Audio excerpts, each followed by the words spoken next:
Good morning, class!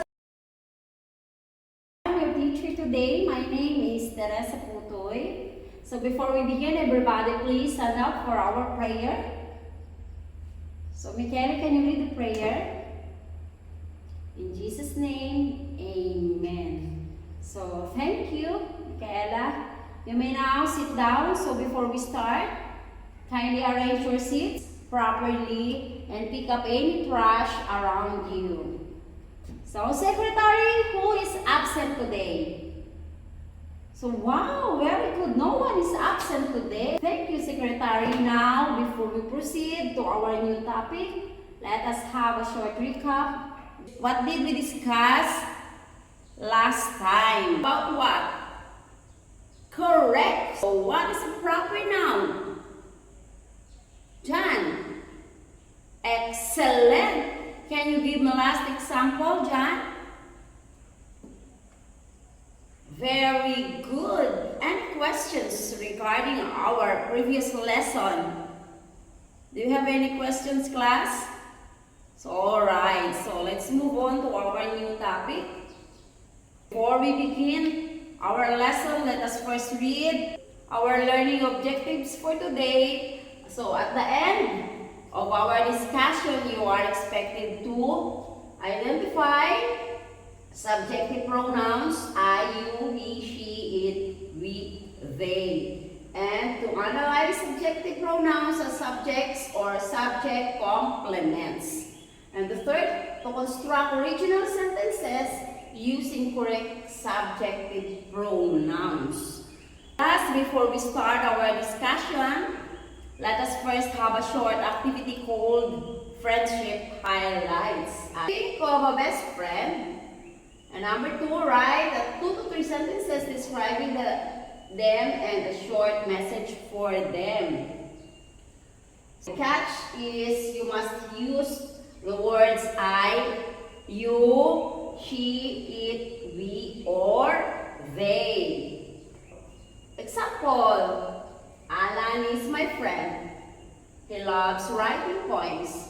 He inspires me. I hope he continues his talent. So, are you ready, class? So, let's begin. Okay, done? Okay, class. So, thank you for sharing your wonderful messages about your friends. Did you notice, class, that the words you use, such as I, you, she, we, or they, these words help us avoid repeating names in our sentences. So these words are called what? Called pronouns. So today we will focus on one type of pronoun, which is subjective pronouns. So now let us discover how these pronouns are used correctly in sentences.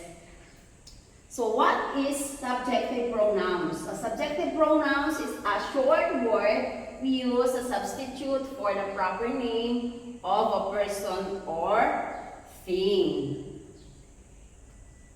So now that we already understand what subjective pronouns are, and how they are used in a sentence, subjective pronouns have to function. So one is the subject of a sentence, and then the subject complement. So what is the subject of a sentence? The pronoun performs the action of the verb. It usually comes before the verb. So it usually appears at the beginning of the sentence and comes before Here is the example. He loves running. He is the pronoun and loves is the action. Next. Subject complement. A pronoun follows a linking verb. Is, are, where. And renames or identifies the subject. So here is the example. The winner was she. He is the policeman. So he is the subjective pronoun and is the linking verb. Policeman is the complement renaming he. Now that we already understand what subjective pronouns and how they are used in sentences, let us have another activity called flashcard drill practice. I will divide the class into two groups. So I will show you a sentence and your task is to identify whether the underlying word is the subject of the sentence or the subject complement. So the answer is subject of the sentence. So raise a flashcard letter A. But if your answer is subject complement, raise your flashcard letter B. So this is class, get this flashcard. Okay. The group that gives the correct answer first will earn points. Okay. Are you ready, class? Let the flashcard race begin.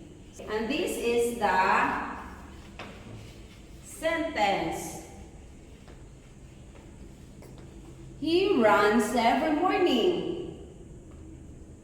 What is the answer? Okay, the group A is 1 point. 1 point for the group A. And the next, they are eating lunch. Okay, 1 point for the group B. And the last is the winner was she. Okay, and 2 points for the group A. Winner is the group A. Okay, and this time let us see if you can apply what you have learned on your own through an independent practice activity. So our activity called sentence construction.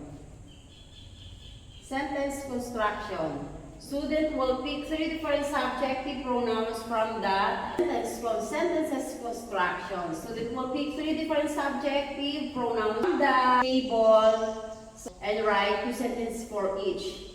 You use the word be, she, it. One where the pronoun is part of a sentence with a subject complement. So remember to construct clear and correct sentences. Are the instructions clear, class?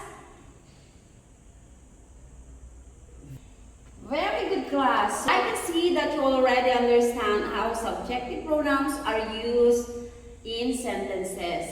Now let us check how much you have learned through a short assessment activity. Our assessment activity, this will determine if you can correctly identify and use subjective pronouns. The assessment has 2 parts. The part A, selection, choose the correct pronouns to complete the sentence. And part B, identification. So identify if the underlined pronoun is used as a subject or a subject complement. So part B, the identification, you will identify whether the underlined pronouns is used as a subject or a subject complement. So read these sentences carefully before you answering. Write only a correct answer in your paper. So do you have any questions, class? If none, may you now start. Okay. Are you finished? Okay, pass your paper. As we came to the last part of our lesson, so let's review and remember the important ideas we learned today about subjective pronouns. This will help us check if we truly understood the lesson and how we can use these pronouns correctly in sentences. For today, what is a personal pronoun, John? Okay. Very good. What are the 2 roles of a subjective pronoun? Grace. Excellent. To give the key of the pronouns. What is the key of the pronouns? Michaela. Very good. So now, class, that you really understand, let's proceed to your homework. So your homework is... Okay, John, you're so very noisy. You're not listening. Because you are not listening, you have additional homework. And okay, this is class your homework activity. So the story of my life. Write one paragraph essay about your life experiences. So you must use at least 5 different subjective pronouns. So underline the subjective pronouns you use and be ready to share your story in the next class. Be creative, class. You'll be right about your family, friends, or pets, even your favorite hobbies. So that's all for today. Thank you, class, for your active participation. I will stand up and we will pray. So we'll lead the prayer. Okay, Austin, can you lead the prayer? In Jesus' name, amen. So goodbye, class.